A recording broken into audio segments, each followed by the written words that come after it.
해가지고 13번 이상 결석을 하면 학점이 나올 수 없는 게 아마 학교 룰인 걸로 알고 있으니까 그게 그렇게 진행이 되는 걸로 알고 있습니다. 그러면 지금 벤진은 육각형 안에 그 이중결합이 들어있어서 그걸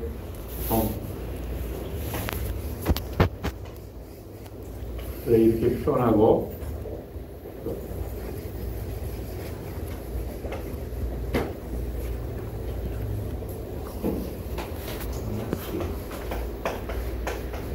이거를 이 벤진링이 잘 유지되려고 하는 특징이 왜냐하면 이렇게 되는 것이 굉장히 안정하기 때문에 일반적으로 벤진링이 여러 개 붙더라도 항상 이 벤진링의 아이덴티티를 유지하려고 하는데 그러한 특성을 에르메스티라고 하고 에르메스티는 굉장히 그 안정적으로 유효함을 유지하려는 경향이란 말이죠. 그리고 에로마라는 게 어떤 냄새와 관계 있고 당. 그래서 벤진에는 화학 반응이 일어나는 것이 여기 이중결합에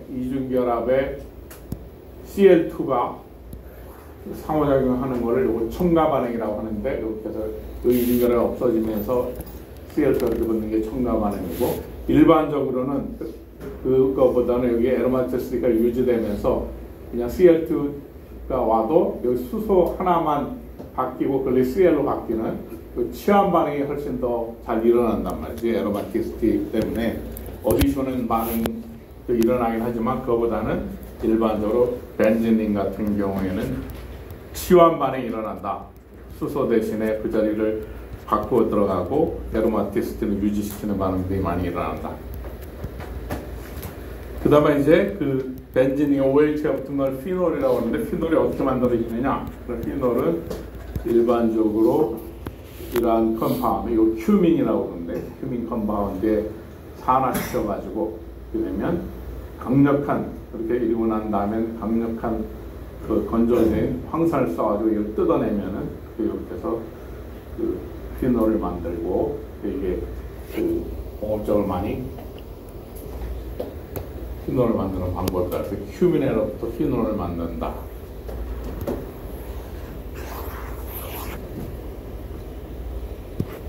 그 다음에 이제 또 다른 그 유기화합물로 OCO라고 하는 펑셔널 그룹을 갖는 걸 왜 이서라고 하고 이서는 마취제로 많이 쓰인다고 그랬지. 그래서 옛날에 서부국이든지 한국의 철도 기차 안에 강도들이 손수건에 살짝 이 이서를 붙여가지고 코에다 갖다 대면 알게 모르게 슬그머니 잠들게 만들어가지고 지갑을 훔쳐간다든지 그 강도들이 많이 쓰였었던 그 마취제. 이서 이렇게 생긴 것이고 이서는 어떻게 일어나냐면 이 강력한 황산이 건조제로 물을 뽑아내는 그 알코올에서 물을 뽑아내는 반응을 축합 반응, 컨덴세이션 리액션을 축합 반응이라고 하고 알코올에서 그 물을 빼가지고 이렇게 해서 이서를 만듭니다. 그래서 이서는 또 마취제로 많이 쓰이고 유기화학 반응에서는 솔벤트로 많이 사용되는 물질이다. 그 다음에 대표적으로 많이 쓰였던 이 옥탄가를 증가시키기 위해서 가솔린에 첨가제를 넣는 걸 요 터셔리 부칠이죠. 이제 터셔리 부칠에 메칠이 붙어있는 그래서 메칠 터셔리 부칠이 있어 MTBE라고 하는 옥탄가를 높게 해서 많이 쓰였는데 그게 환경 오염에 문제가 된다고 해서 캘리포니아 같은 데서 아예 못 쓰게 이제 그래서 옥탄가를 높이는데 첨가제로 못 집어넣게.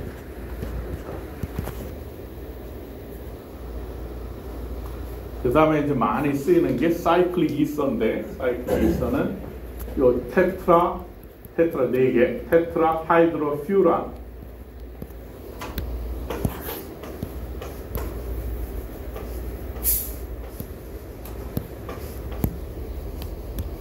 이렇게 THF라서 강력하게 굉장히 많이 쓰이는 솔벤트 중에 하나고 엄청나게 많이 그 수요가 있는 솔벤트. 그리고 옥시전이 들어있는 거죠. 이게. 사이클릭 이서, 대표선서 테트라이드로퓨란이고, 그 다음에 또 많이 쓰이는 게 에틸렌 옥사이드라고 부르기도 하고, 간단하게 그냥 에폭사이드라고 부르는. 그래서 3 멤버드 링이나 5 멤버드 링이 되면은 스트레인이 걸리니까 6 멤버링에 비해서 리액티비티도 올라가고 그래서 그 스트레인을 이용한 그 솔벤트로 리액티비티를 증가시킨 이소로 많이 사용된다. 그 다음에 에폭사이드는 물과 반응해가지고 에틸렌 글라이콜이라고 하는 안티프리즈, 자동차에 겨울에 물이 얼지 못하도록 섞어놓는 안티프리즈로 많이 쓰인다.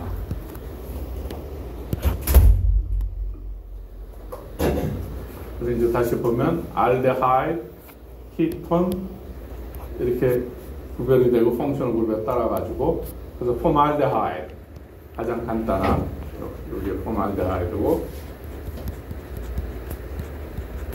그 포말데하이드가 보통 새집 증후군이라고 해가지고 왜냐하면 그 보통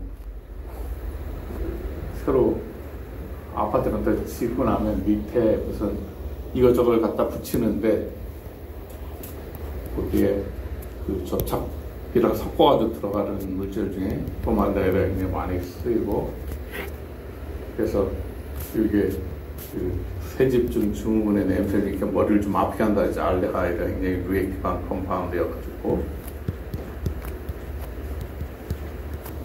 그다음에 그 아세트알데하이드는 막걸리 같은 술 같은 거 그런 것들이 놔두면 산화가 진행이 되면 아세트알데하이드가 만들어진다. 그래서 몸속에 들어가면 술을 마시면 머리를 띵하게 만드는 게 알데하이드, 아세트알데하이드. 그러면 그 메탄올의 아연 옥사이드나 몰리브디넘 같은 걸 촉매로 써가지고 키톤을 이렇게 만든다.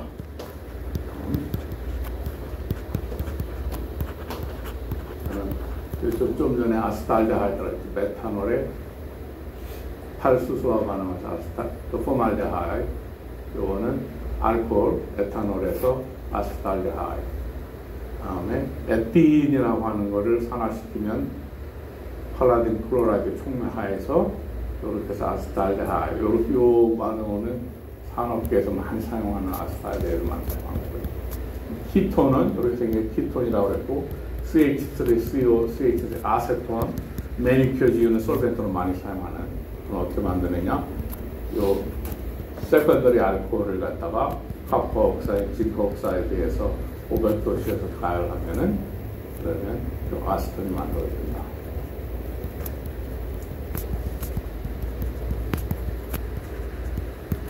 그 다음에 카복실릭 애시드, 펑셔널 그룹이 COOH로 끝나는 것을 카복실릭 애시드라고 부르고 대표 성분가 아세틱 애시드.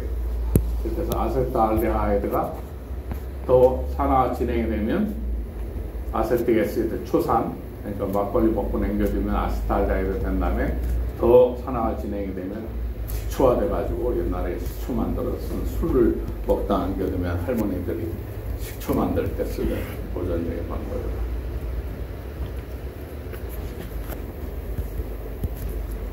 메탄올을 CO 인서션 반응, 그 일산화탄소가 옥시전하고 구조가 굉장히 비슷한데 히모글로빈에 결합하는 결합력이 100배에서 1000배 정도 강하니까 일산화탄소 새어나오면 산소보다 먼저 히모글로빈을 테이크업하니까 산소가 전달이 안 되면 뇌에 산소 공급이 안 돼가지고 정신을 잃고 기절하게 돼서 일산화 중독 상태가 일으키는 이 CO. 그래서 CO를 인서션 하면은 이렇게 해서 카복실릭 애시드만. 카복실릭 애시드는 일반적으로 이렇게 길게 표시할 수 있는데 N이 0부터 0이면 HCO, 포믹 애시드가 되는 거지. 대미산이라고 그러면. 그다음에 N은 어떤 넘버일 것이고, 그래서 N이 굉장히 큰 수를 통틀어가지고 우리 몸에서도 많이 일어나는 지방산, 페리 애시드라고 그런다.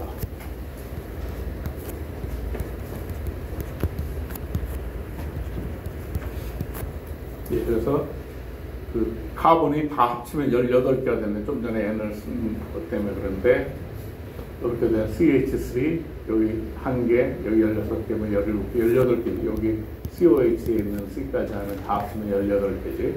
이렇게 되는 게 CH3, CH2, COH. 이게 스테아릭 애시드고 이게 소기름이지, 소기름. 그래서 옛날에는 소를 잡고 옛날에는 그러니까 소를 잡으면 엄청나게 많은 사람을 먹이지 않으면 냉장고 시설도 없고 그러니까 웬만한 소를 잘 안 잡고 개나 돼지를 잡아먹었단 말이죠. 우리나라는. 그리고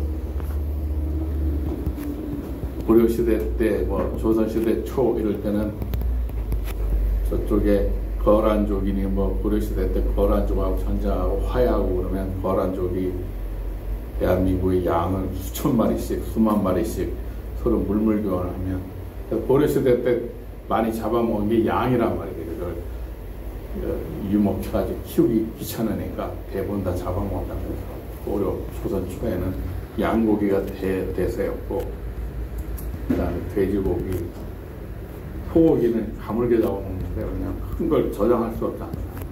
농사에도 써야 되고. 근데 하여튼 거기서 나오는 이 소기름에 NaOH는 양재물질로 나중에 얘기고 그 전에는 어떻게 했냐면 이 스테아릭 애시드 소기름에다가 풀 같은 걸 태우면 재는 칼륨이 많이 들어있죠.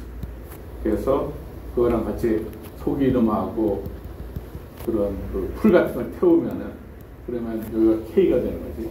지금은 양재물이라고 부르는 해방 이후에 NaOH가 들어오고 나서는 이렇게 해가지고 만들어서 요게 이제 소읍이었다 그러면 옛날에 할아버지 할머니들이 만들어서 비누 만들 때는 풀이랑 같이 태우면 여기가 K가 된단 말이에요. 어쨌거나 마찬가지 이게 중요한 거니까. 그렇게 해서 옛날에도 비누라고는 부르지 않았지만 그렇게 해서 만들면 그 세탁을 하는 게 유용하다는 걸 이미 알고 있었단 말이에요. 그래서 소기름으로 그렇게 썼다. 그래서 그렇게 되는 이유가 이쪽은 알킬 그룹, 이렇게 되는 알킬 그룹은 OLE하고 이쪽 O-는 폴라하니까 이 폴라한 거는 폴라한 부분에 작동해서 녹이고 난폴라함은 난폴라한 부분에 작동하니까 폴라, 난폴라를 다 가지고 있으니까 기름과 같이 난폴라한 거는 여기 가서 작동하고 폴라한 부분은 이쪽에 가서 작동하니까 양쪽이 상호작용할 수 있어가지고 웬만한 걸 녹여낼 수 있지. 그래서 수업으로 쓰는 것이고 또는 이거를 서펙턴트라고 부르죠. 더 일반적으로는 계면활성제.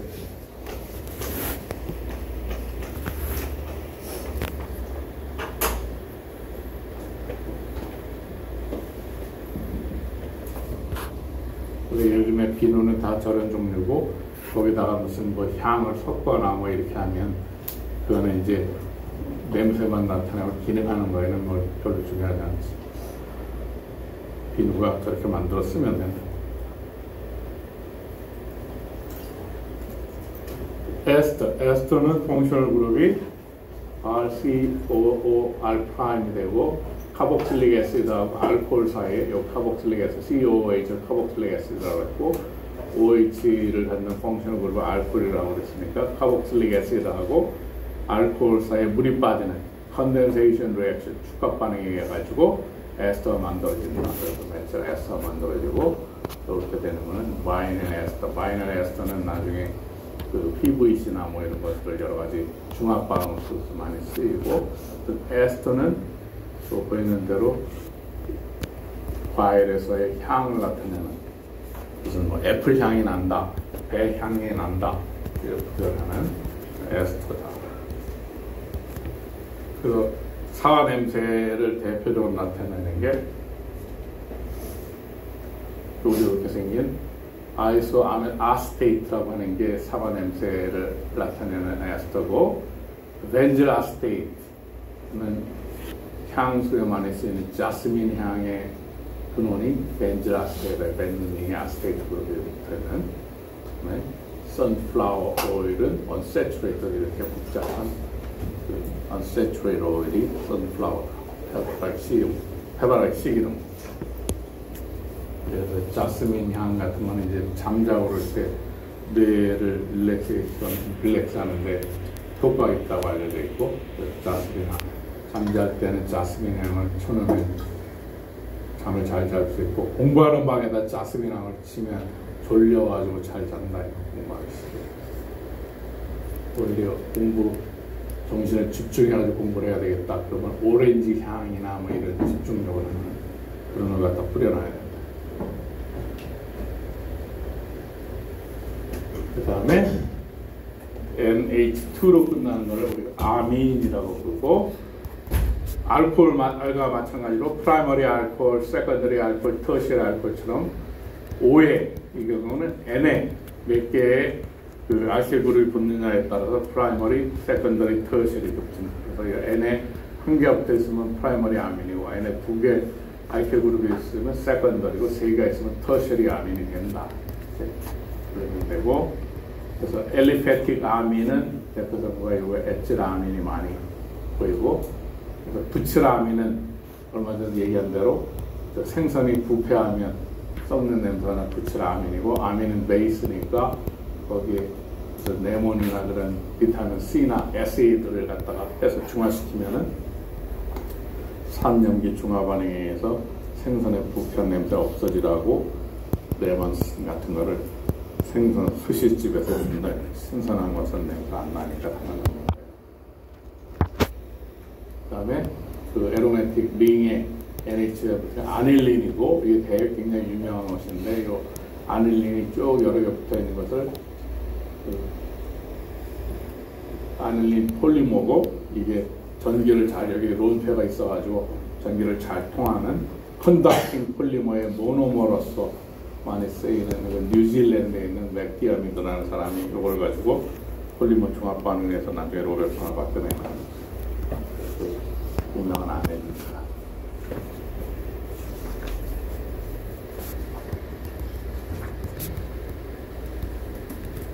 네. CONH2 그렇게 생기는 거를 아마이드고, 아마이드는 카복실릭 애시드하고 아민 사이의 축합 반응, 컨덴세이션. 아까 카복실릭 애시드하고 알코올 사이의 축합 반응에서는 에스터가 만들어진다 그러면, 카복실릭 애시드하고 아민 사이의 축합 반응에서는 아마이드가 만들어진다. CONH2의 형태, 그런 형태. 그래서 카복실릭 애시드에 OH가 빠지고, 아민에서는 H가 빠지고, 그래서 아마이드가, 이 경우는 NN 다이메틸 아시타마이드가 만들어진다. 네.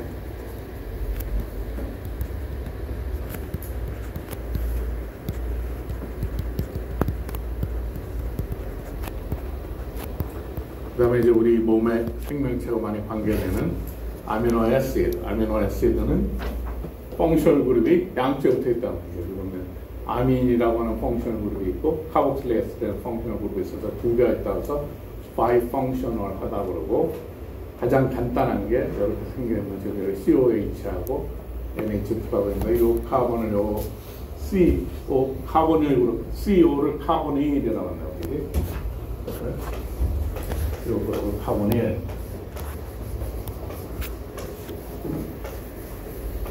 카본일이라고 그러는데, 카본일 옆을 해서 보통 넘버링을 많이 해서 쓰는데, 카본일 바로 옆에 있는 걸 알파 카본이라고, 또 하나가 더 있다는 베타, 감마 이렇게 부른다는 거지, 노먼 클러치가.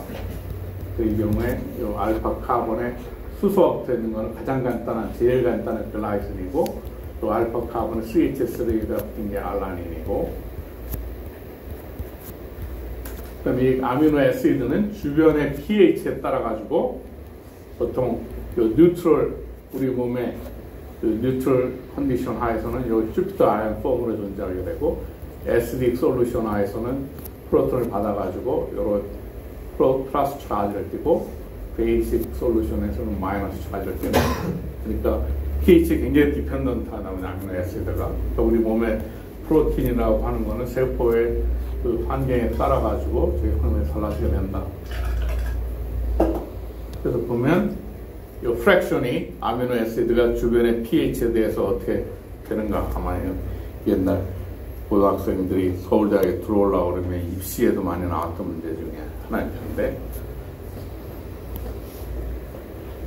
또 아미노 애시드가 중성 pH, 이 pH 영역에서는 대부분이 중성 근처에 이렇게 보통 중성이라고 하지만, 실제로는 그러니까 산염기라는 말 근처에서 대충 여기 pH가 지금 여기가 2.5, 그래서 또 사이 대부분이 플러스 마이너스를 띄우는 주피터 아이오닉 폼을 띄고 있고, 그냥 뉴트럴이 있는 거는 이것의 1/2 정도, 그러니까 대부분은 그러니까 이 뉴트론이 존재하지 않고 뉴트럴 pH에서는 퓨트 아연으로 대부분이 존재하고 보면 그다음에 pH가 10 이상이 되면 이제 베이직한 솔루션 하에서는 프로톤을 잃어버리고 음의 전기를 띠게 되고 산소용액에서는 플러스 용액 된 게 대부분입니다. 이제 보셨어요. 저게 무엇을 암시하느냐면 나중에 그 암세포 같은 경우에는 그 정상세포에 비해 가지고 그 마이크로 인바이러먼트가 굉장히 애시드하다고 알려져 있기 때문에 정상세포하고 암세포의 그 pH 인바이러먼트가 달라지니까 여기 아미노 애시드 중요한 엔자임들의 작동도 달라져 가지고 그걸 잘 컨트롤하게 되면 암세포하고 정상세포를 분리해 가지고 공격하는 데 사용할 수 있고 굉장히 시사능이 굉장히 크단 말이에요. 이게 중요한 겁니다.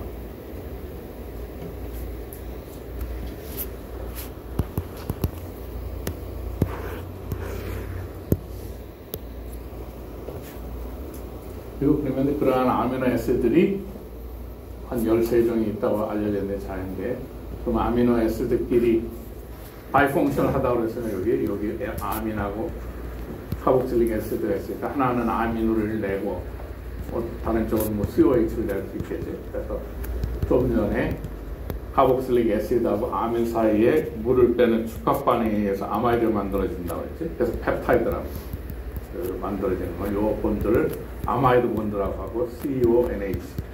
그래서 요거는 지금 여기 더블 이중결합에 있고 싱글 본드지만 얘가 이쪽으로 더블 본드가 되고 이렇게 될 수도 있어가지고 요 CONH는 하나의 평면처럼 굉장히 리지드하단 말이죠. 이게. 그래서 이쪽 아미노 애시드하고 이쪽 아미노 애시드가 이 펩타이드 결합을 통해 가지고 각이 정해지는데 그걸 그 나중에 바이오 케미스트리 하는 사람들이 기하학적 구조를 예측하는데 앵글을 디파인 해가지고 그 각이 얼마나 커졌냐 작아졌냐 그렇게 한단 말이에요. 두 아미노 애시드 사이에는 이 프릴리 싱글 본드 같지만 싱글 본드가 아니라 지금 아까 더블 캐릭터가 있어서 볼 수 없다고 그랬죠. 그러니까 이쪽 아미노 애시드 유닛하고 이쪽 아미노 애시드 유닛 사이에 앵글이 어떻게 되나. 그래서 3차원적 기하학적 구조인데 굉장히 중요한 역할을 한다. 여러 개의 그 아미노 애시드를 붙으니까 그런 펩타이드 본드가 많다. 그래서 폴리펩타이드 부르는 것이지. 펩타이드 본드라고 부른다. 그러면 이제 그러한 그 아미노 애시드의 쭉 1차원적 배열을 보통 그러한 시퀀스라고 부르고 그걸 프라이머리 시퀀스. 그다음에 이제 세컨더리 스트럭처는 그 프라이머리 아미노 애시드의 배열이 뭐 알라닌 뭐 글라이신 여러 가지 그 하여튼 그 쭉 1차원적 연결 시퀀스를 프라이머리 시퀀스라고 부르고 그로부터 어떤 거가 생기는 거를 뭐 베타 시신이 알파 터닌이 뭐 랜덤 코일 이거 부르는 걸 세컨더리 스트럭처. 그래서 그 전체가 하나의 폴리펩타이드가 어떤 전체적으로 모양새를 이루는 3차원적 구조를 터셔리 스트럭처라고 부르고 이런 터셔리 스트럭처가 하나만 있는 게 아니라 그러한 큰 체인이 2개, 3개, 4개가 있을 때 각각 그러한 폴리펩타이드 간에 상대적인 위치가 생길 수 있으니까 그거는 파터널 스트럭처라고 하는 거지. 지금 여기 얘가 이제 그 터셔리 스트럭처, 3디멘셔널 스트럭처지. 3디멘셔널 여기 보면 지금 이게 알파 힐릭스고 그게 세컨더리 스트럭처죠. 지금 이 전체를 터셔리 스트럭처로 부르고 그 안에 이렇게 생기는 알파 힐릭스, 이렇게 화살표를 베타 십 이런 거는 세컨더리 스트럭처. 그리고 이런 그 알파 힐릭스를 나타내기 위해서 이 안에 지금 아미노 애시드가 들어있지 그 연결을 프라이머리 시퀀스를 부른다. 그렇게 돼서 전반적인 터셔리 3디멘셔널 스트럭처가 이루어지면 대부분 굉장히 벌크하죠. 실제로 화학 반응이 일어나는 상태를 여기를 액티브 사이트라고 하고 액티브 사이트를 확장해서 보면 그 히스티진 단백질 아미노 애시드하고 아스파테이트 단백질하고 아미노 애시드하고 세린이라고 하는 아미노 애시드가 이 세 개가 세린이 이렇게 생기고 히스티진이 이렇게 생긴 걸 지금 그림으로 그려놓은 거, 요거, 얘는 얘고, 아스파테이트 그렇게 그러면 세 개가 요쪽에 액티브 사이트를 이루고 있고, 그러면 이 액티브 사이트에 먹이로 작동하는 서브스트레이트 기질이 들어와가지고, 지금 액티브 사이트에 있는 아스파테이트, 히스티딘, 세린하고 상호작용을 해가지고, 이 경우는 지금 페닐알라닌인데, 페닐알라닌이 변화를 일으켜가지고, 또 엔자임, 이 엔자임 이름 특히 파이머트립스 이렇게 해서 쪼개가지고 파업반응이 일으키는 일이 진행된. 그래서 액티브 사이트는 그 한정된 영역으로 액세스하고 나머지는 다 블락킹하고 있으니까 이제 카이럴 할 수 있고 그렇게 된다. 그러면 이제 그 아미노 애시드가 산의 일종이고, 그러면 그 pH가 화학반응이 굉장히 중요하니까, 그러면 이제 그 해리 상수를 이제 정의하게 되고, 그러면 그 해리 상수라는 건 솔벤트하고 관계가 있으니까 어떤 솔벤트에 있느냐, 오게닉 애시드가 어떤 솔벤트에 있느냐 굉장히 중요하고, 오게닉 애시드가 솔벤트에서 프로톤을 내놓는 정도, 내놓아가 이렇게 되는 거를 이제 이퀄리브리엄 식을 쓰면 그것을 KA가 되겠지. 그 산식에서 P를 갖다 붙이는 거는 KA. 그러면 지금 여기서 쓰게 되면 오가닉 애시드분의 프로톤을 붙고 A-이 될 것 같지? 그러면 이게 HA가 헬이 돼가지고 이 프로톤을 내놓은 꼴이죠, 이게. 그러니까 그걸 또 해리 상수, 애시드 해리 상수라서 Ka 이렇게 되겠지. 이제. 그다음에 pKa는 여기 P를 붙이면 여기에 마이너스 로그를 붙이는 거죠. 그게 pKa가 되겠죠. 그래서 여기 보면 그 두 개의 애시드를 비교를 하면 하나를 K라고 부르고 다른 거를 K'이라고 그러면 이렇게 나타나겠죠. 좀 전에 왜 P를 갖다 우리가 pH, 영어로는 pH라고 그러고 독일어는 이걸 pH라고 이러니까 마이너스 로 뭐야 이거 정의가 H 플러스 농도에다가 마이너스 로를 붙이면 여기다가 P를 갖다 붙이면 두 개 간의 상대적인 B가 pKa 마이너스 pK 프라임은 이렇게 쓰게 됩니다. 그래서 이제 그 수표로 그 오게닉 애시드나 베이스가 얼마나 강산이고 각 염기인가, 아니면 그 얘기는 강산은 솔벤트에 상호작용해가지고 프로톤을 빨리 잘 내놓는 경우는 pK 값이 작으면 작을수록 마이너스 로그를 취했으니까 작으면 작을수록 강산이 되겠지. 일반적으로 중성 물의 경우에는 물이 프로톤을 내놔서 OH-가 되는 그때 pK 밸류는 15.7이라는 게 잘 알고 있는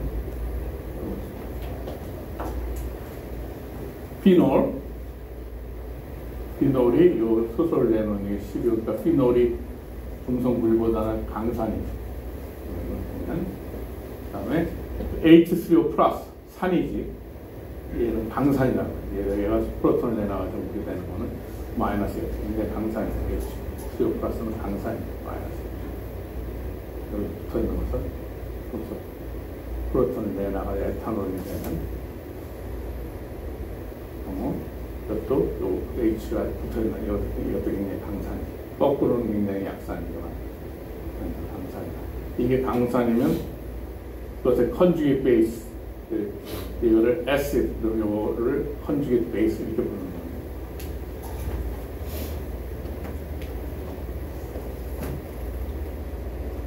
표로 다 나와 있다. 그걸 보면 얘가 얼마나 강산이고 얼마나 약산인가를 알 수 있게 된다. pK 밸류를 보고.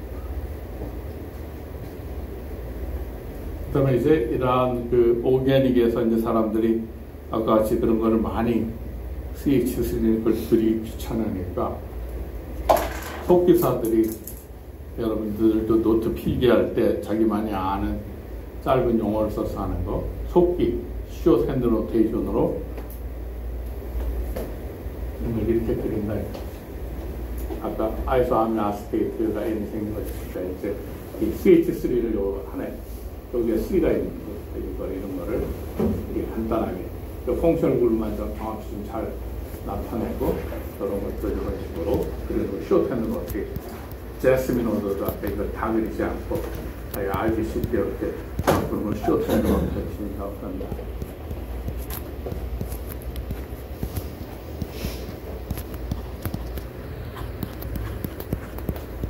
그다음에 이제 이런 것들을 가지고 오게닉 컴파운드가 왜 있는 만에 각성을 받느냐 하면 농업에서 농약, 그지? 농약 또는 파마스리컬 컴퍼니에서 제약으로 그래서 인섹티사이드 수어사이드 하면 자기를 죽이는 거야. 섹트에서 인섹트를 갖다 죽이는 거니까 곤충을 죽인다. 살충제지 인섹티사이드. 그래서 퍼스트 제너럴의 인섹티사이드는 뭐 니코틴도 이미 심지어 요새 담배 피는 사람이 담배 니코틴을 마셔야 된다고 하는데 초창기 1세대 곤충을 죽이는 인섹티사이드 니코틴도 썼단 말이에요. 그러니까 담배 피다가 담배 남겨놓고 물에 녹여가지고 시골 같은 데 보면은 곤충도 죽인다고 뭐 이렇게 쓰기도 하고요. 이제 악성 사이드 이펙트가 많아가지고 이제 그런 것들 안 쓰고 세컨드 제너레이션으로 나온 살충제가 DDT, 다이클로로 다이페닐 트라이클로레세인이라고 하는 것이고 이거는 이제 1972년도 이후에는 이제 안 쓴다. 그래서 보통 왜 이제 또 6.25가 가까이 오게 되면 6.25의 사진들 이렇게 보여주는 거 보면 어린아이 꼬맹이들 이렇게 휴전선 지나가고 그럴 때 흰가루 막 뿌려주고 그런 사진 나오지. 그게 DDT라고 흰가루 살충제가루 이 잡는다고 옛날에는 어린애들이 보면 이인이 그런 것들을 그래가지고 DDT 흰가루를 뿌려주고 그랬는데 이제 더 이상 안 씁니다. 이제 3차에서 쓰는 것은 요새는 페로몬이라고 해가지고 여러분들 보통 호르몬처럼 이런 그 곤충에서는 페로몬이라는 게 나오는데 서로가 그 곤충들이 서로가 서로를 끌어당기기 위해서 쓰는 그러니까 그거를 잘 이용해 가지고 모기면 모기가 좋아하는 그 냄새를 맡는 호르몬 여기 경우는 메소프린이라고 하는 게 머스키토 모기를 잡기 위해 모기들이 내는 그 페로몬을 갖다가 싹 어디다 뿌려놓으면 이걸 막 모기들이 다 모여오면 그 다음에 모은 다음에 죽여야 되겠지. 그리고 한 다음에 죽는 건 아니니까 한 번 더 유인하는 것입니다. 그래서 그 페로몬을 많이 하는데 이걸 하려면 농촌에 있는 사람들 모두가 다 협조를 해야 되겠지. 다 그렇지 않으면 한쪽으로만 몰려오고 다른 쪽은 안 오고 그러면 결국은 이거는 꽉 나는 거예요. 공동체에서 모든 사람이 다 협조해가지고 해야 모든 걸 퇴치시켜야 그 다음에 없어지지 일부러 남아있으면 또 번식을 하니까 페로몬 기법을 사용하는 것이다.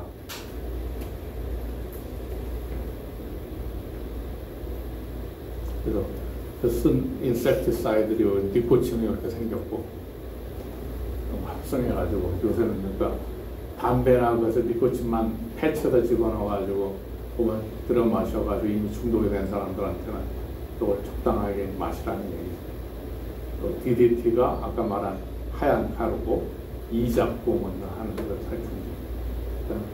멜라치온도 이것도 살충제를 농약으로 많이 이거 먹고 사람한테 잘못 써가지고 또 이제 또 여름 되면 멜라치온 중독사 이런 거 신문에 많이 나오는 멜라치온 이거 아직도 이거는 사용하고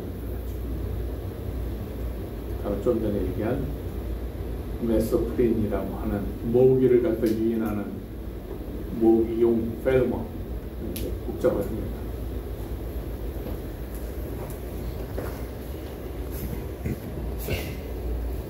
그러니까 집에다가 저 메소프린을 어디서 파는지는 모르겠는데 저걸 사가지고 그 근처에다가 해놓으면 모기가 다 클릭할 거니까 그거를 유인해서 거기 들어가게 한 다음에 그다음에 다 모이면 죽이면 되죠. 메소프린은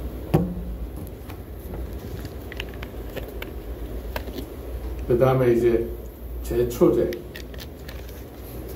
풀이 더 어마어마하게 자라나니까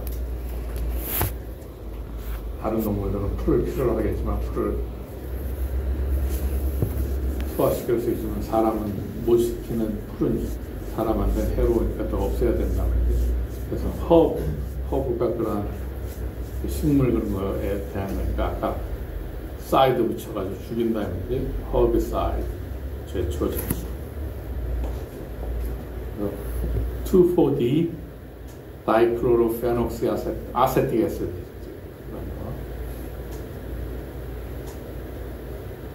페녹시 아세틱 애시드의 영양입니다.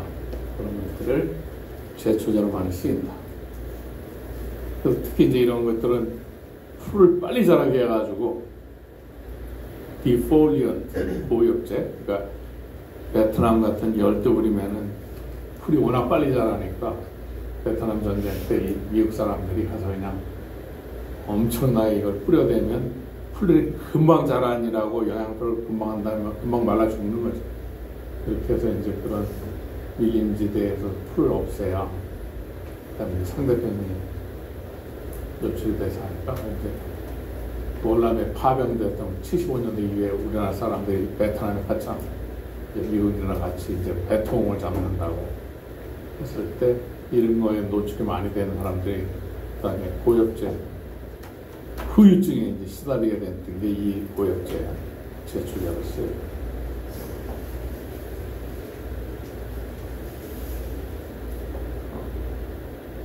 투포파, 그러니까 풀을 빨리 자라해서 많이 해주고, 그리고 그 다음에 그러한 고엽제가 이제 그런 문제가 있다는 걸 나중에 알고 바뀐 게 또 아트라지인이라고 하는 허비사이드가 이제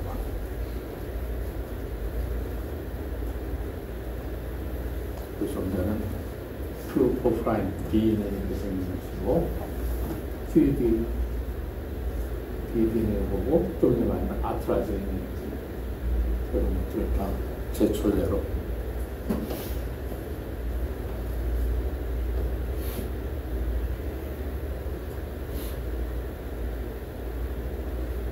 그 다음에 이제 우리 할 때도 많이 이제 중요한 진통제, 얘를 G6 진통제라고 하는 페인 릴리버죠. 그리고 보통 이제 아스피린, 아세틸 살리실릭 애시드, 아스피린은 옛날에 일반 화학도 유리화학 하는 애들한테 실험으로 아스피린 만드는 실험이 있는데 지금 하는지는 모르겠는데 아스피린 만들고 이 아스피린이 어디에 또 많이 들어있냐면 버드나무에 아스피린이 많이 있다는 거지. 버드나무 껍질이나 이런 걸 벗겨가지고 하시면 진통제로 쓸 수 있다. 아스피린. 그 다음에 또 많이 쓰이는 게 이제 타이레놀은 아미노펜의 요거는 상품명이고 실제로 케미컬은 아세토 아미노펜이 들어있는 것입니다.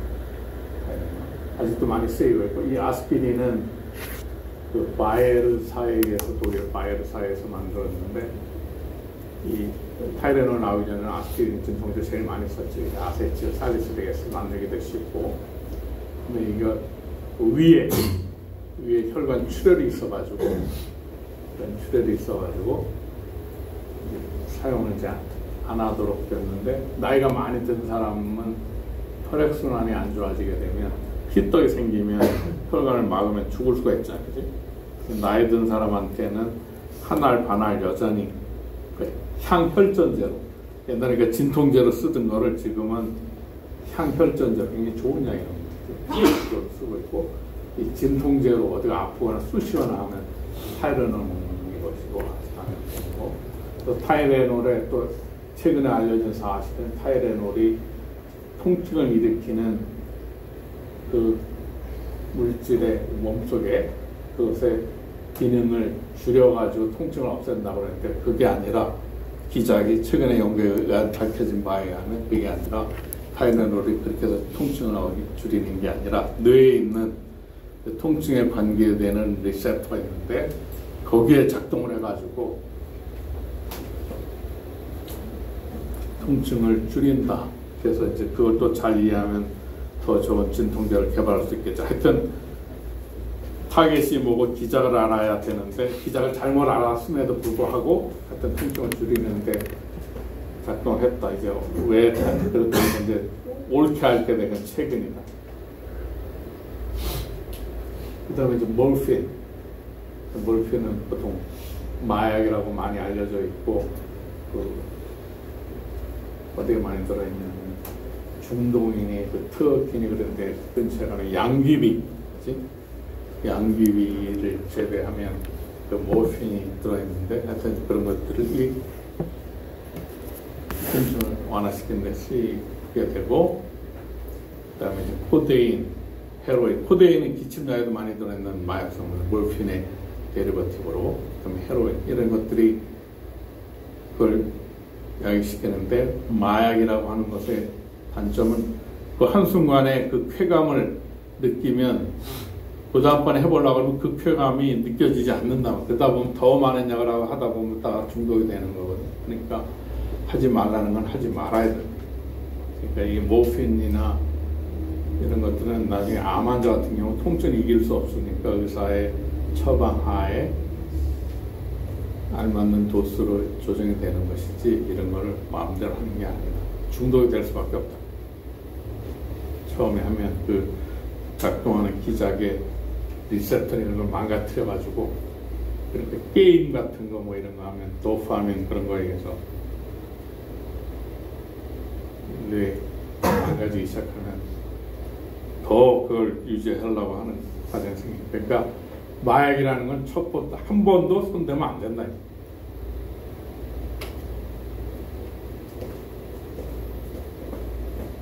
아스피린을 우리가 한다는 게 살리실릭 애시드, 아스펙트리고 오베닉 애시드, 카복실릭 애시드가 들어있는 만들기도 쉽고 굉장히 유용한 또 만약 이걸 구할 수가 없다, 통증이 있다 그러면 버드나무 줄기 벗겨가지고 이파리도 있고 버드나무 수양버들 버드나무에서 하면 되고 자연에서는 여기 타이레놀 아스타미노펜 이렇게 간단한 첨가하고 좀 전에 한 모피는 여기 생긴 우리가 지금 이렇게 생긴 거는 코데인 요 부분이 OH가 이걸로 바뀌는 건 코데인이고 OCH3 OH 대신에 OCH3가 되면 코데인이라고 하는 아까 기침약에 들어가는 거고 이제 헤로인에는 COCH3가 되어 있는 것이고 우리가 바뀌는 것들이다. 하여튼 모핀의 일종의 모핀의 데리버티브. 그것도 한동안 무슨 중국에서 온 학생이 한국으로 유학 와가지고 여기 합성실에서 모핀을 제조하고 뭐 그런 일이 있었었는데 하여튼 만들 수 있다.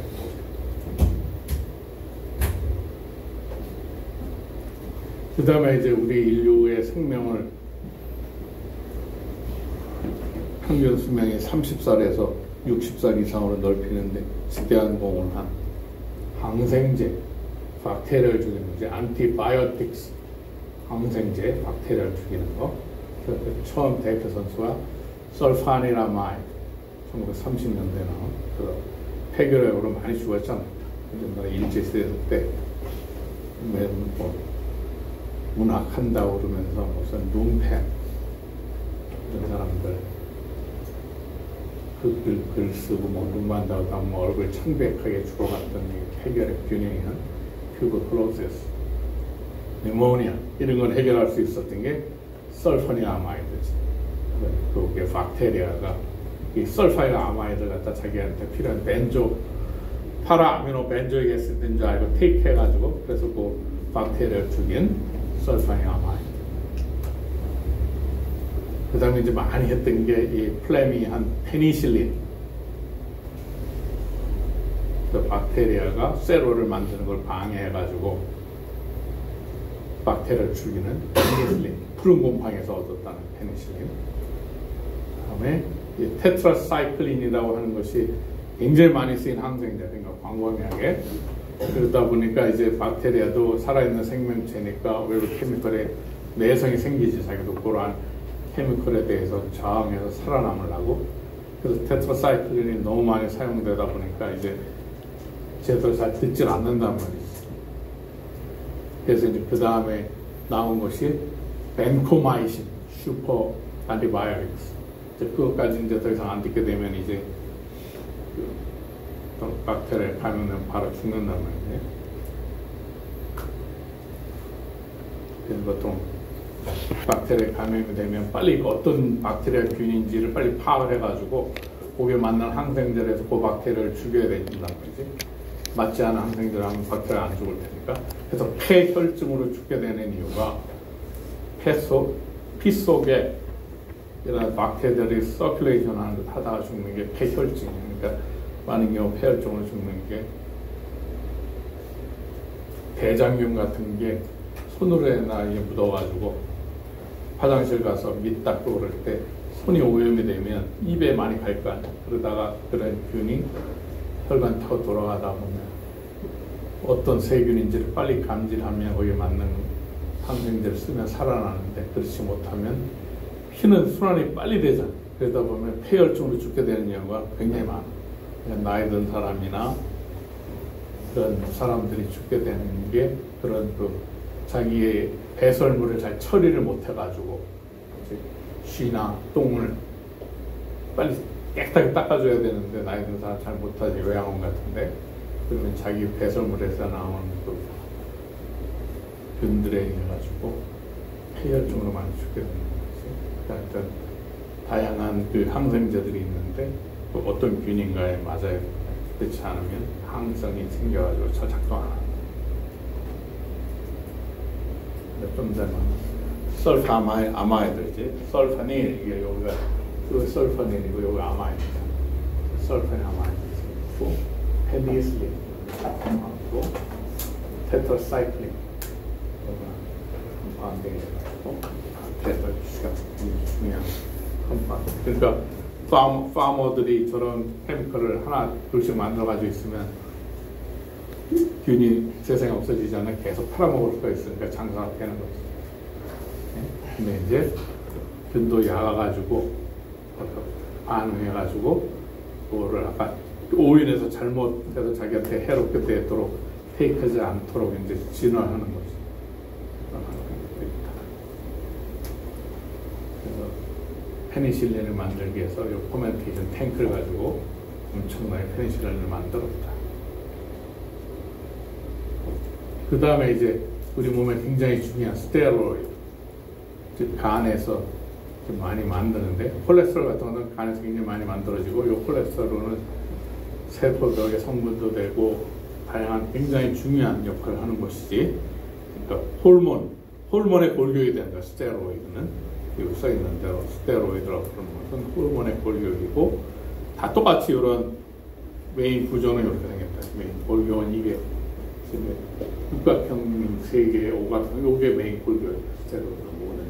그래서 남성답게 만드는 테스토스테론, 여성답게 만드는 에스트로겐, 뭐 그런 것들이 다 여기에 관여된다. 이렇게 보이는 대로 아래에 뭐가 붙느냐에 따라 가지고 테스토스테론, 남성 다음 유지시키는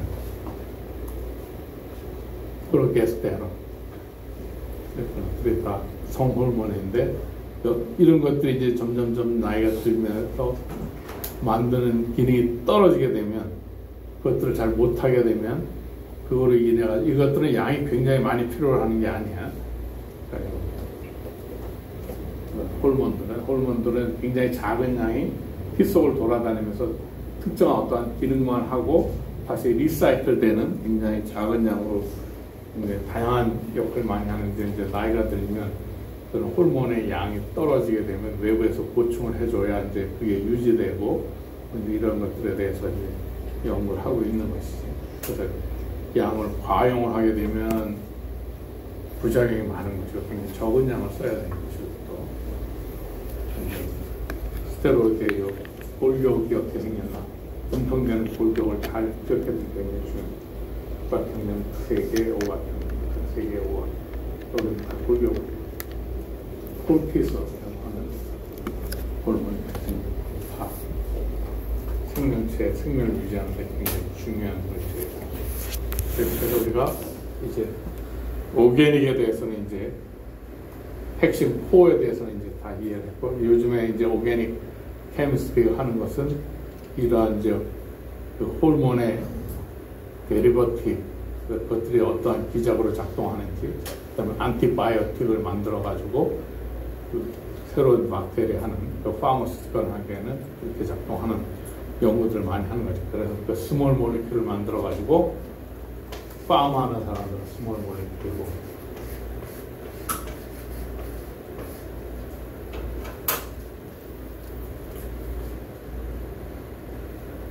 사람에 필요한 식량 같은 거를 증식하려면 농약이든지 비료 뭐 이런 거 만드는데, 오게닉 신세시스가 비료, 농약 이런 하는 데 지금 중요하게 역할을 하고 있고, 그 다음에 요즘에 이제 우주 산업이 되니까 우주 로켓 실어 날리려고 그러면 추진력이 굉장히 좋으니까, 얼마 전에 다 언급한 대로 하이드로진 같은 NH 컴파운드, 폭발력이 굉장히 좋아가지고 무게가 높은 것도 우주 밖으로 날려보내려고 그러면 지구의 중력을 이겨야 되는, 그러니까 그러한 컴파운드, 가벼우면서 상당히 순간적인 폭발력을 낼 수 있는 물질이 뭔가, 그런 연구들로 진행되고 있다. 하여튼 기본 핵심은 이 펑셔널 그룹에서 반응이 진행된다는 그런 우리가 이제 기본은 다 배운 거예요. 거기서 이제 세부적으로 나가는 것이 오게닉 컴파운드, 이노게닉 컴파운드. 이노게닉 컴파운드라는 결국 카본이 아닌 트랜지션 메탈하고 코디네이션 된 거, 그걸 코디네이션 컴플렉스 또는 코디네이션 컴파운드라고 부르는 그걸 이렇게 들여다볼 거다. 그래서 그 트랜지션 메탈이라고 우리가 부르는 것은 4주기에 있는 물질을 트랜지션 원소라고 부르고, 전이 원소, 우리나라 말은 전이 원소, 영어로는 트랜지션 엘리먼트. 다 들어본 것들이라고 하지. D 엘렉트론이 10개가 있으니까 이 D 엘리먼트라고 부르기도 하고, D 블락 엘리먼트, 스칸딘부터 타이타늄, 바나듐, 크롬, 망간, 철, 코발트, 니켈, 카파, 징, 이렇게 많이 쓰이고 있고, 각각에 대해서 다 D 지금 1부터지, D1, 하여튼 D2에서 쭉 해서 D10까지. 그래서 타이타늄 금속은 바이오 컴패러블 해가지고 우리 몸뚱에 100만 불의 사나이 뭐 이래가지고 뭐 다리가 부러진다든지 뭐 이가 나간다든지 그러면 뼈 대신 많이 쓰는 게 타이타늄 금속이고, 바이오 컴패러블 하니까 생명체, 생물에 쓰이는 조직하고 호환성이 좋아가지고 타이타늄 금속 많이 씁니다. 가볍고, 바나듐, 인슐린과 비슷한 그러한 기능을 나타내가지고, 요새 당뇨병 환자가 젊은 사람도 많고 그래서 뭐 우리나라 인구의 무슨 50%가 잠재적인 당뇨병 환자라고 그러는데, 인슐린이라고 하는 기능을 가지고 있고, 이게 바나듐인데, 크롬, 망간, 철, 니켈 같은 경우는 요새 배터리 산업이 엄청 커져가지고 자동차니 뭐 해가지고 전쟁인데, 저런 엘레먼트를 어디서 가져와야 되나. 그러니까 뭐 니켈 같은 것도 배터리 하면 자동차에 하면 뭐 몇십 킬로씩 들어가고 그러니까 중국이나 뭐 이런 호주, 중남미 이런 데 자원 확보하는 굉장히 중요한 컴파운드를 몇 가지 있습니다.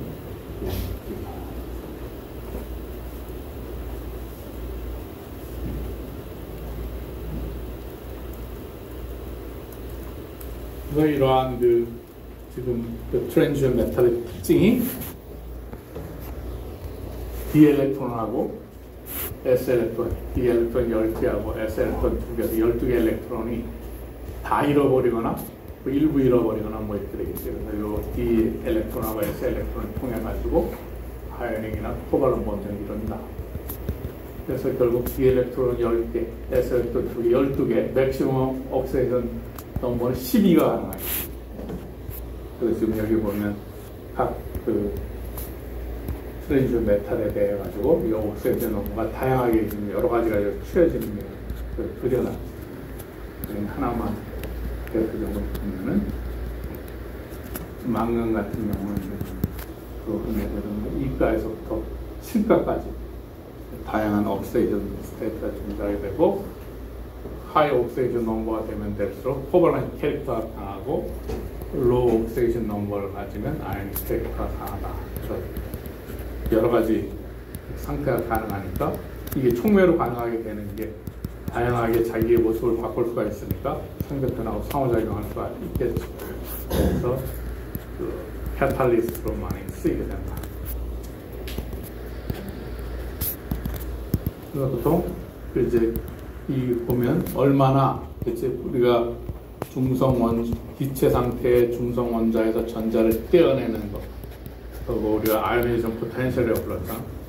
그러면 이러한 이온에서 전자를 다시 받아가지고 원래 메탈 옥사이드 스테이트를 줄이는 것, 그걸 우리가 스탠다드 리덕션 포텐셜이라고 해가지고 테이블을 쭉 만들어놨다. 얼마나 쉽게 환원시킬 수 있는가, 이걸 전자를 받아들여가지고 쭉 표로 나타냈던 거를 그거를 각 메탈에 대해서 스탠다드 리덕션 포텐셜이 표로 쭉 나와있다.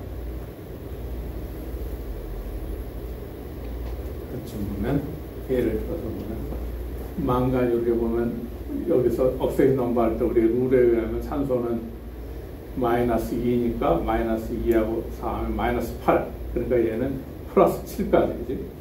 플러스 7가에서 플러스 2가로 바뀌는 스탠다드 리덕션 포텐셜이 1.5에 얘도 보면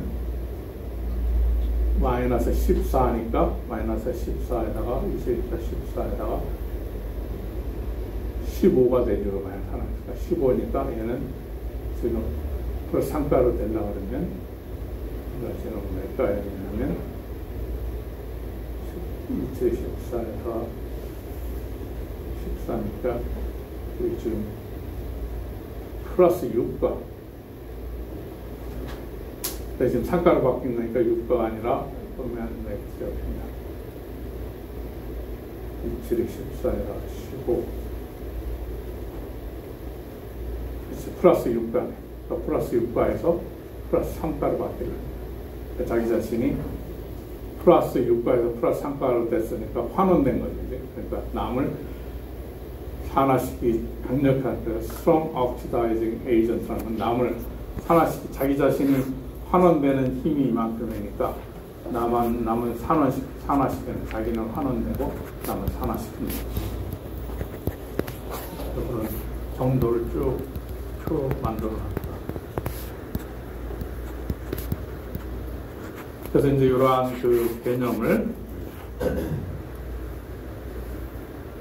UC 산타바바라에 있는 랄프 피어슨이라는 사람이 hard acid,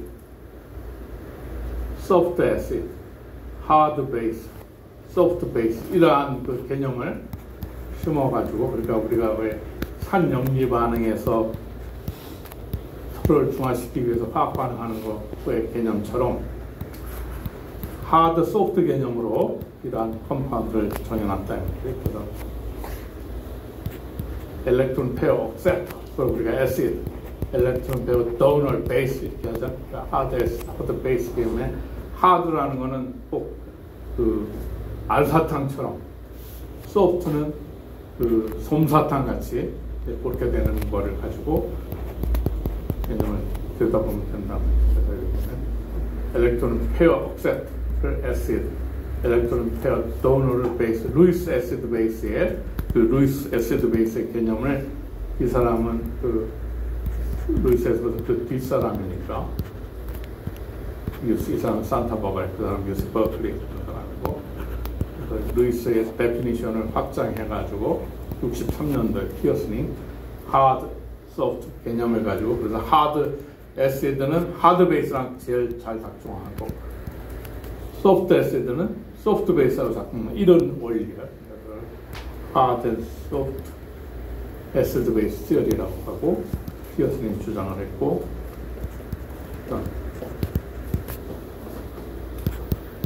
하드 스피드 하드 스피스이라고 부를 때는 우리가 여기 지금 하드 소프트는 좀 전에 나타난 하드는 알사탕 같이 딱딱한 스몰하고 조그만 구 같은데 사실 집중적으로 있게 되는 알사탕처럼 하드 스피스이라고 합니다.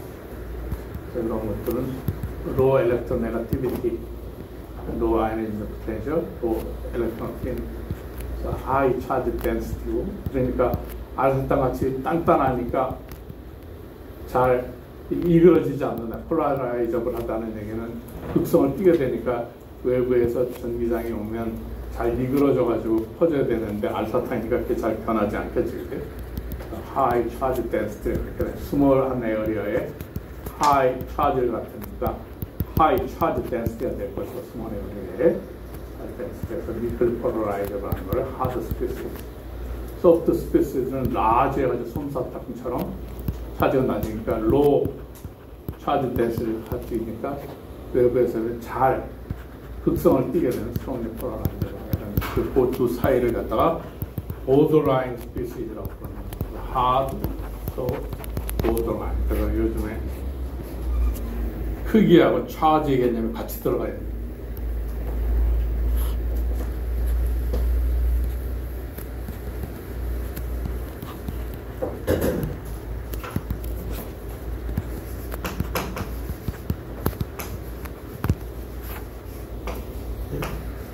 사이즈하고 차지 개념이 같이 들어가 있는 거예요. 하드, 소프트 개념에. 그래서 이제 이 클래스 파일을 쭉 해놨다면 여기 보면 하드 했을 때 그래서 프로톤, 리튬, 뭐 소디움, 데시움 이런 것도 있고 보더라인에 있는 것은 철, 코발트, 니켈.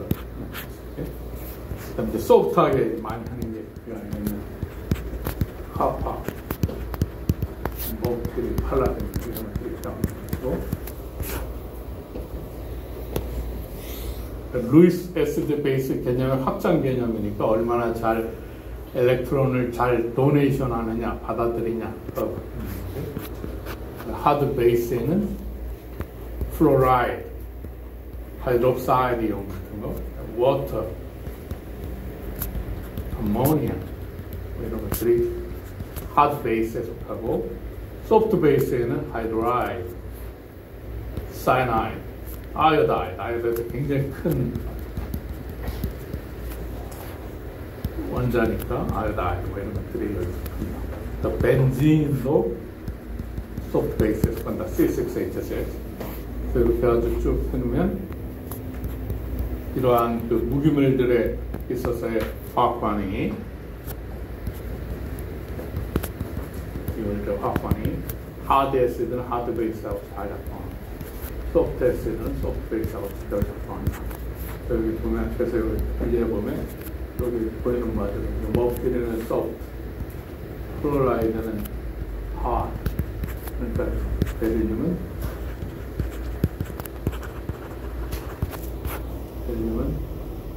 하드, 아이오딘이 여기 아이오딘 마이너스 소프트 이렇게 되니까 소프트끼리 하드끼리 하니까 반응물이 베릴륨 플로라이드하고 소프트 이렇게 만들어집니다.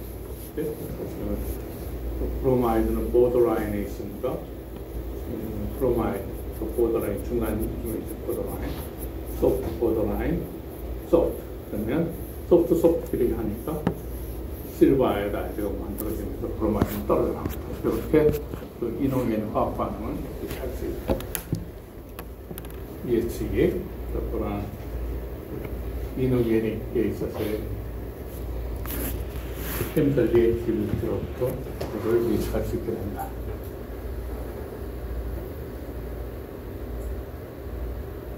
여기까지 뭐 질문. 오케이. 하드 애시드, 하드 베이스의 루이스의 애시드 베이스 이론을 확장해가지고 하드, 소프트, 요 이노게닉에 적용한다. 그러니까 루이스, 애시드 베이스, 그 대를 이어가지고 또 루이스가 그러니까 기여를 많이 했단 말이지. 그 다음에 이제 그 사람은 UC 버클리에 있던 사람이고, 그 사람은 유니버스 오브 캘리포니아 UC 같은 UC지. 이거는 산타바바라라는 지역이 있는데 산타바바라의 피어스 교수가 개념을 확장해가지고 그래서 이제 그러면 이러한 것들을 이제 다루는 데 있어가지고 결국은 S 오비탈, D 오비탈이 중요하지 않지? 그러니까 S 오비탈, D 오비탈이 어떻게 생겼는지 머릿속에 잘 이제 기억해 둬야지. 그래서 지금 보면 DXY는 XY 평면에 어떻게 돼요? 45도 각도로 놓여 있죠 지금. 45도 각도로. DXY 오비탈이라고 하는 거는 여기가 X축이고 Y축이고 X축, Y축이 플러스 X, 플러스 Y의 45도 각도에 마이너스 Y, 마이너스 X의 45도 각도에 플러스 사인이 이렇게 놓이고 다음에 한쪽이 마이너스 되는 쪽에 45도 각도로 있는 게 DXY. YG는 Y하고 G 평면에서 45도 각도고 DXG는 X하고 G 평면에서 45도 각도로 있는 것이고 축상에 있는 게 아니라 45도 각도로 있는 거예요. dx² 마이너스 y²는 이거는 축상에 있지. dx² 마이너스 y²는 x 축상에 플러스 사인이 놓이고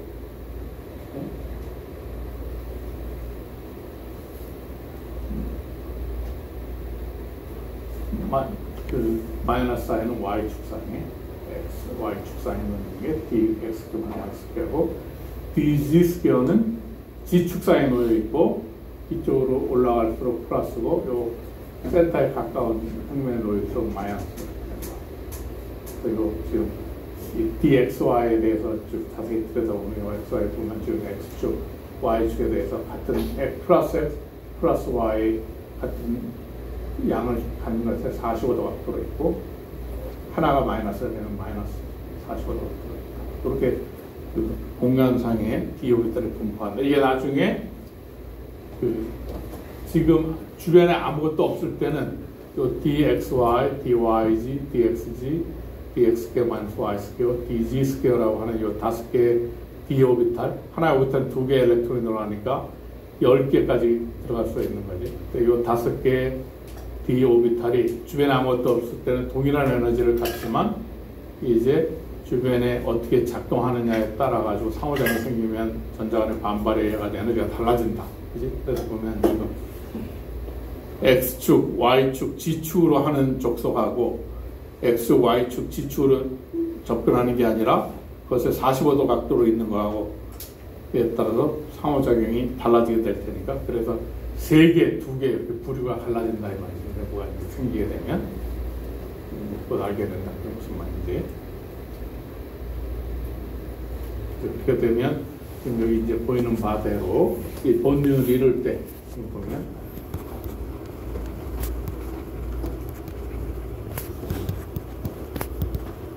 사이드 D 오비탈끼리 이렇게 같은 색깔일 때가 결합이 이루어지는 색깔이 여기 반대 색깔일 때 결합이 이루어지지 않고 그러니까 요거는 축에 대해서 수직으로 있으니까 요거는 파이 결합이 DD 간의 인터랙션일 때 파이 인터랙션이고 이거는 파이 스타 인터랙션이지 한 예로 DXG가 상호작용하는 걸 본 것이고 DG² 이것도 마찬가지로 이렇게 작동하면 축상에 덴시티가 있으니까 DG²인데도 시그마 본능을 이루어지지 축상에 덴시티가 있으니까 이거는 시그마고 이렇게 되면 여기는 플러스 마이너스에서 결합이 이루어지지 않으니까 시그마 스타 시그마 스타 파이 스타 이런 게 이루어진다.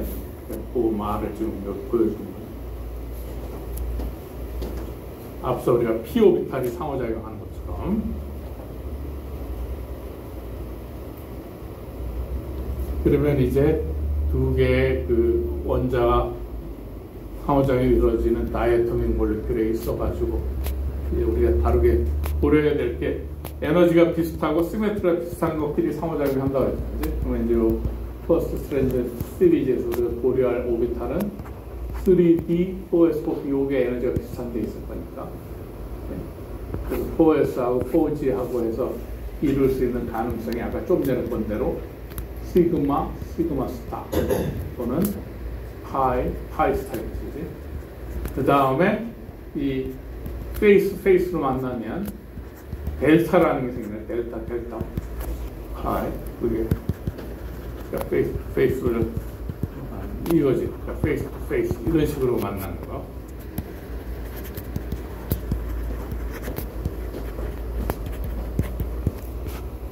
dxq 마이너스 yxq는 x축상, y축상의 댄스가 높은 건데 그게 이렇게 만나는 경우 그거를 델타, 페이스 투 페이스로 만나는 지금 페이스 축 위에 이거 있고 또 축 위에 이렇게 되는 지금 시그마 상의 평면에 있고 거기서 수직의 평면에 있는 두 평면을 만나지. 그러니까 그렇게 되니까 시그마도 아니고 파이도 아닌 두 평면에서 만나고 있는 상호작용하는 건 델타 평면인지 이렇게 돼서 본역을 이루는 거는 페이스 투 페이스로 여기 이루고 두 수직인 여기 이루고 이렇게 이루면 페이스 투 페이스로 되는 거를 본역을 이루니까 델타 스타 델타 스타 사이드 바이 사이드에 파이 스타 그다음 오버랩이 이루는 BG 식별에서 이루어진다.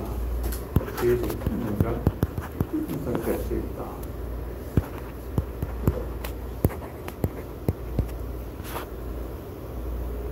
예를 들니까 거기서 만들어지는 3D 4S 4P가 이제 상호작용할 텐데 4S 4P가 시그마 스타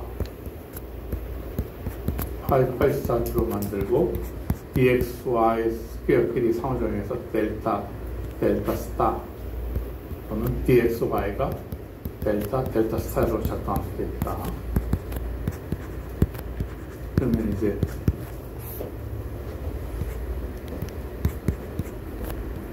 오르탈 3D 4S가 두 개, 먼저 두 개가 상호작용해서 여기 개수만큼 똑같은 개수가 만들어지겠지.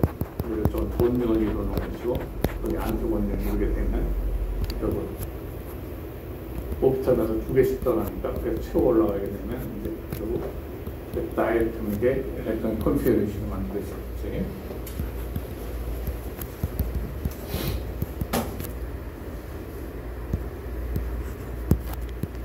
그래서 원래는 그 같은 선상에 있는 게 5개의 기호자 같은 에너지였지만 이제 인터랙션 하는 정도에 따라 가지고 이게 5개 같은 오비탈 에너지가 아니라 그 부류가 이제 어떤 인터랙션을 하느냐에 따라 가지고 화학이냐 델타냐에 따라 가지고 이제 달라지고 주변 인바이러먼트예요. 그래서 이제 이러한 그 메탈, 금속 두 개 이런 거를 이런 케미스를 클러스터 케미스 고유들 그 애터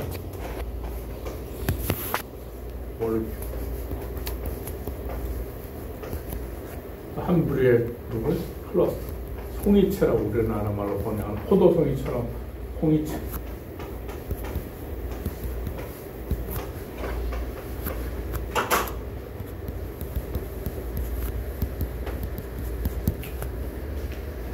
그 다음에 이게 점점 확장되면 클러스터에서 이제 벌크가 되는 거죠.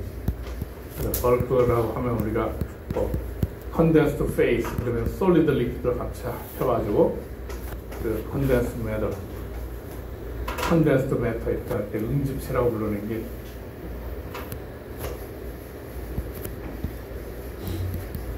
응집체 컨덴스드 매터 또는 그 다음에 가스 벌크에 우리가 크게 부르는 건데 이런 식으로 이제 클래시파이를 하는 거죠. 물질의 종류를.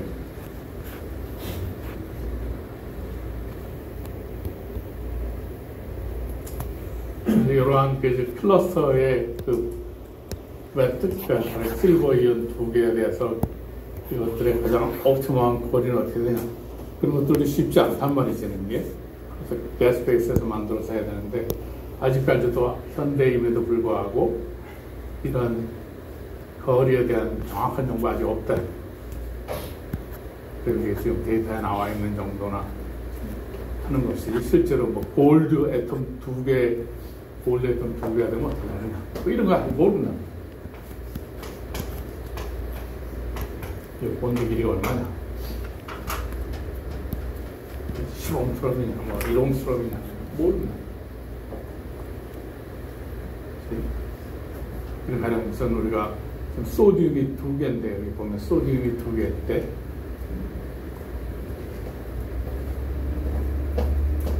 소듐이 2개일 때 지금 소듐과 소듐 간의 거리가 3.0옹스럽. 원자 에너지는 17.3kJmol이고, 그 실제로 소듐이 큰 덩치가 있을 때는 그 S 일렉트론을 내놔가지고 그놈이 하는 소듐 애톰이 있지 않고 쭉 퍼져 있어가지고 메탈 캐릭터를 나타내지만, 소듐이 2개일 때 이게 과연 그러한 메탈이냐, 우리가 말하는 개념이 다르단 말이죠. 그러니까 최소한 우리가 벌크 소듐, 덩어리 소듐을 다룰 때 메탈 캐릭터 나타나는 것을 엄밀하게 또 수를 소듐이 2개일 때, 3개일 때, 4개일 때 쭉 해보면은 언제 때 우리가 알고 있는 그 벌크 소듐의 전기적 성질이 나타나냐 하면 13개. 한 개가 센터에 있고 가장 가깝게 니어리스트 네이버로 할 수 있는 게 12개지. 가장 컴팩트하게 할 수 있는. 그 정도가 됐을 때, 최소한 그 정도 크기가 됐을 때 우리가 그동안 큰 크기의 소듐에 대해서 알고 있던 성질이 많이 나타난다. 그러니까 결국은 물질의 성질이 사이즈에 따라 달라지는 거지. 엄밀하게 보면 프로퍼티라는 게 사이즈 함수가 된다. 그래서 클러스라는 케미스트리가 또 필요한 거지. 그러니까 모든 게 다, 그러니까 여러분들이 알고 있는 지식이 엄밀하게 어떤 상황에 대해서 알고 있지 않은 걸 가지고 지금 알고 있는 지식은 대부분 중고등학교 때 했을 테니까 일생생활에서 관측됐던 벌크 그런 것들에 대한 거를 일반적으로 배우고 왔을 거라는 거지. 그렇게 생각을 가지고 저는 무게세계 그렇게 생각하면 틀린다. 다시 엄밀하게 자기가 다루고 있는 시스템이 뭔가에 대해서 잘 들여다보고 그렇게 진행해 줘야 된다. 그럼 다음 시간에 이어서 오늘 여기까지.